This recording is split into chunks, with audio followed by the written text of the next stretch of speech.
Hi, welcome to Life with Love, Let It Happen. My name is April Kirkwood. I'm a counselor. I'm an author. I have a new book coming out called Working My Way Back to Me. Go to my website and get a discount and a manual on the healing steps that I did and other people have done that were effective in getting over trauma, early childhood trauma in their life.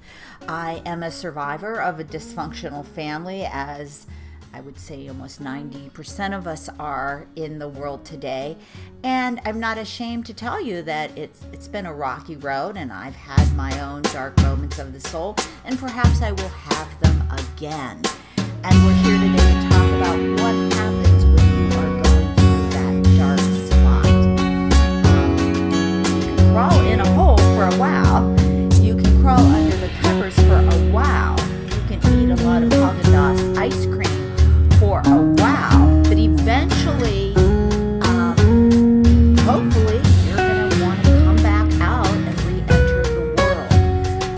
If you've been through crisis, you will know it's a very long process, a very individualized process. I am going to give you some tips and things that have worked for me and others as a professional counselor and guidance counselor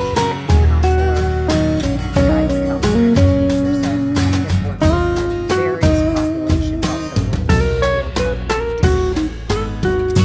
I like to call this process as getting out of the night of the dark soul. I take a lot of my information from the Course in Miracles. I am following the Course in Miracles. So if you are interested in that, there is Marianne Williamson, who's the guru of the Course in Miracles, and book that comes with 3 sections. But so if you have never heard some of it or you are interested, you can also go to my website as well as Purpose and get some information. So the first thing that you need to do, let's just relax a little bit and center ourselves, feeling safe wherever we are, kind of blocking out everything. Imagine yourself in a beautiful bubble, if you like, or a beautiful cloud, or sitting on a beach, one of your favorite places, feeling safe, secure. Breathing in as we take that safe, secure outside and bridging it in delicately with all that is inside, opening up our minds, our souls, our bodies to work together with a willingness to see things differently and to find answers to the questions we've been seeking today. Help us with our healing, help us with our pain, and help us to be awake and understand it more fully so we can move on and have a happier life. I will tell you, when you've gone through something traumatic, the death of a child, an addiction, a loss of a job, career, divorce, illness, you will be different. You will not be the same. And that's just the way it is. The choice, though, is how you come out of that lesson. That is the choice. We may not always have the choice in the lessons we choose. We didn't choose, of course, for our child to die. We did not choose to have our husband leave us, or have a company close down after 40 years and we lose everything and our pension cut. We did not choose that, and at least not on a conscious level. But nonetheless, it's at your doorstep knocking, and you have to let it in. If not, it's not going to go away. So what happens? How do you handle that? I mean, this video is kind of sad, but yet it's possible that you can come out of this better if you want. That's why I titled this Life with Love, Let It Happen.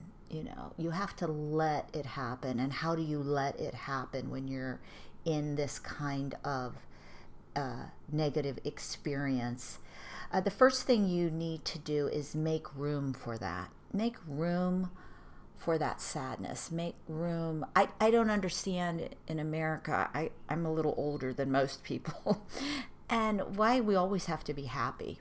And why we're, boom, boom, boom. And I think, I did it with my kids. I kept them over scheduled. You know, the nap was scheduled, the snack was scheduled, then we go to this event and that event, this event, that event. It was just mind boggling. And they were exhausted by the time they were in 7th grade.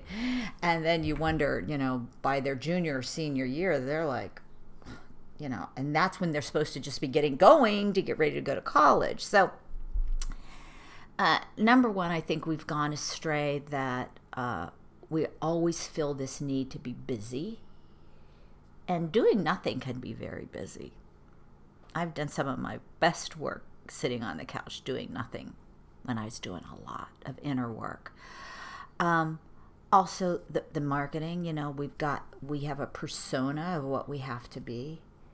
And when crisis hits us smash dab in the face, we have to take a step back and say, you know, I don't have to be busy all the time. I don't have to be happy. Anybody in their right mind, if you're mentally well, you lose your mother, you lose your son, you are unhappy. I mean, only a narcissistic idiot would not be unhappy, would be able to go out to dinner and go, well, oh, what's on the menu tonight? You know, healthy people realize that mourning and grief is a necessary part of the process of living and growing. Not every day, you know, is a party.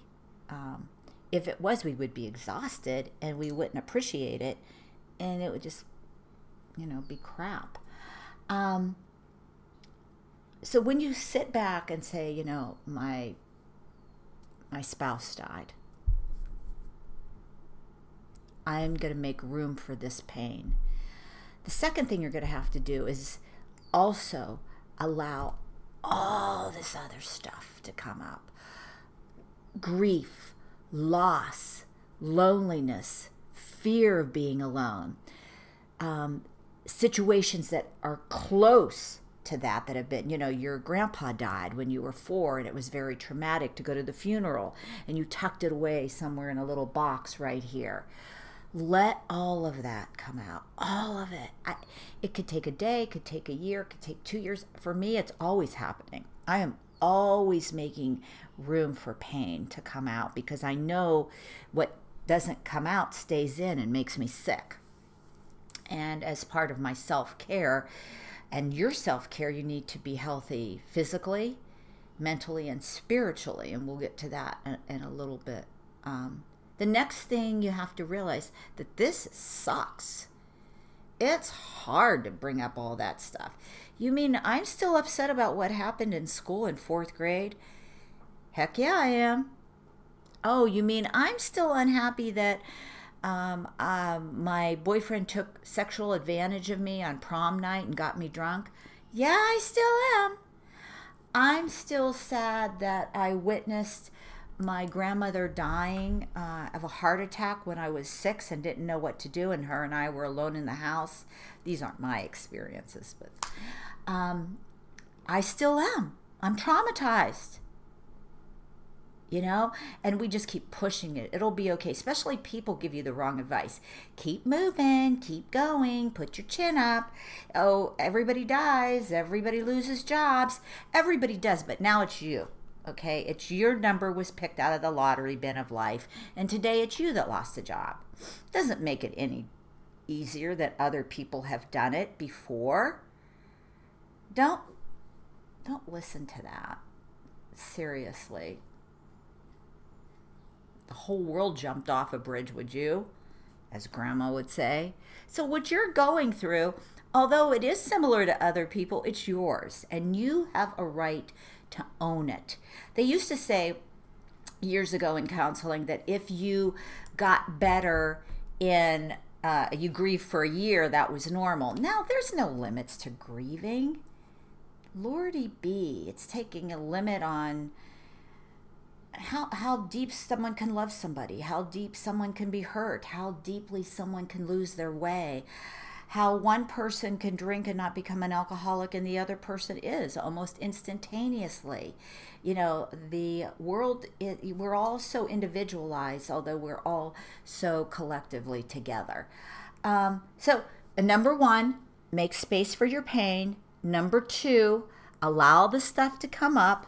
Number 3, know it's going to be hard. Okay, it's kind of like your emotional crucifixion. We all go through that time when we're hung on the cross, and then we take time to go through our 3 days or whatever, and then we come back risen, alive, more sensitive, more caring, more loving, to then find a spiritual base. I'm not sure that the body and the mind cannot function as well without a spiritual base.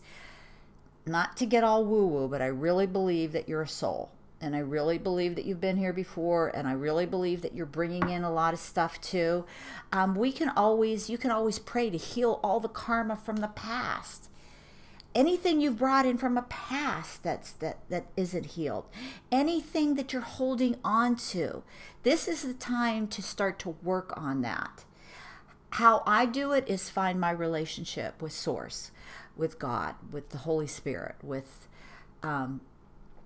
whatever you want to call it. I don't care. It doesn't matter. Through languages and history and different religions and cultures, we all have different names. But we know that there's something out there that's within us, that it makes us different. If you've seen people have 2 or 3 kids, same house, same environment, and they all come out completely different, it's because they're coming in with a different energy.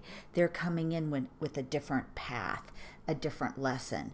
So I encourage you to find a spiritual base, whatever it is, and that spiritual base gives you comfort and resonates with you, your truth. And your truth will change throughout the years. I have studied many religions, and I have gone to many temples, churches, synagogues, Baptist Bible studies, Pentecostal events, Kabbalah events, and my personal opinion is I find more truth and more similarity in them than dissimilarity. But and make sure when you're looking at all of this pain and sorrow, I'm going to ask you one question, and I'd like you to answer. Are you really upset about what happened, or are you for some reason upset about what you feel your part was in it? Like when I got divorced, I felt, oh, what did I do wrong? You know, and I did do things wrong, and I did make mistakes, and I did screw it up. And, you know, it became even deeper than what he did. It was what I didn't bring to the table, what I didn't see, what I let slide that I should have not let it slide. I should have been a woman enough to say, no, that's not the way this is going to work for me and you. We have to do this better. So we're going to talk about that in the next class, about getting rid of your own guilt. Because guilt is a dangerous thing, and guilt will keep you down, and guilt will be the ultimate crucifixion for your own health, wealth, and abundance, which is what you were brought here to have and what you were brought here to be. Until we meet again, I invite you to sign up for my newsletter. Go to aprilkirkwood.com. I have a new book, which is very poignantly and detailed about my dysfunctional sexual relationships and my early childhood and how they all played a part. And, you know, everything is connected. There's a connection to everything in your life. Nothing really happens in isolation. And no one you meet happens by accident. There's a synchronicity to all of it. So synchronicity is here for you, and I am glad you're here and you made it. Let me give you the blessing, as I always do, and I hope you can accept this and have a blessed day. I love you. I praise you. I appreciate you. You are God's child. Great things happen to you. Nothing can stop it except